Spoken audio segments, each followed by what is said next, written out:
Salt লেকে ভর দুপুরে ঘটে গেল একটি সড়ক দুর্ঘটনা। ঘটনাটি বিধাননগর সাউথ থানার অন্তর্গত কালোবাড়ি সংলগ্ন এলাকায়।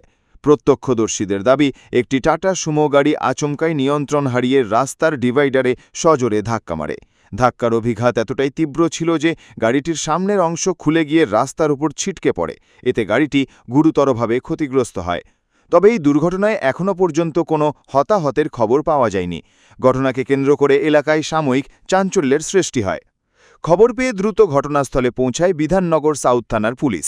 গাড়ি চালককে আটক করে জিজ্ঞাসাবাদ শুরু করা হয়েছে। পাশাপাশি ক্ষতিগ্রস্ত গাড়িটিকে উদ্ধার করে থানায় নিয়ে যাবার ব্যবস্থা করা হয়েছে। কী কারণে এই দুর্ঘটনা ঘটল তা খতিয়ে দেখছে পুলিশ। প্রাথমিকভাবে নিয়ন্ত্রণ হারিয়েই দুর্ঘটনাটি ঘটেছে বলে অনুমান করা হলেও সমস্ত দিক খতিয়ে দেখে তদন্ত এগিয়ে নিয়ে যাওয়া হচ্ছে।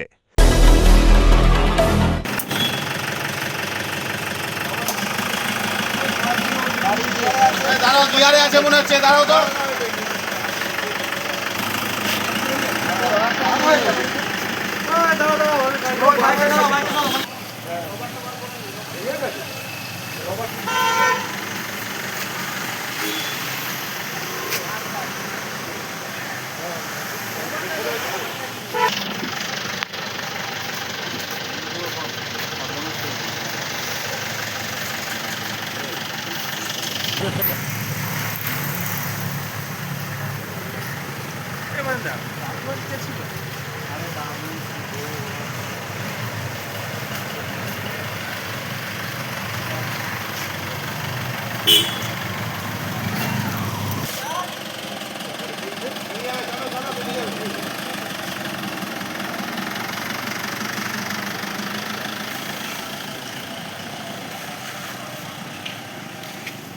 সল্ট লেক থেকে ক্যামেরায় অশোক পাইক, নিউজ কলকাতা 24।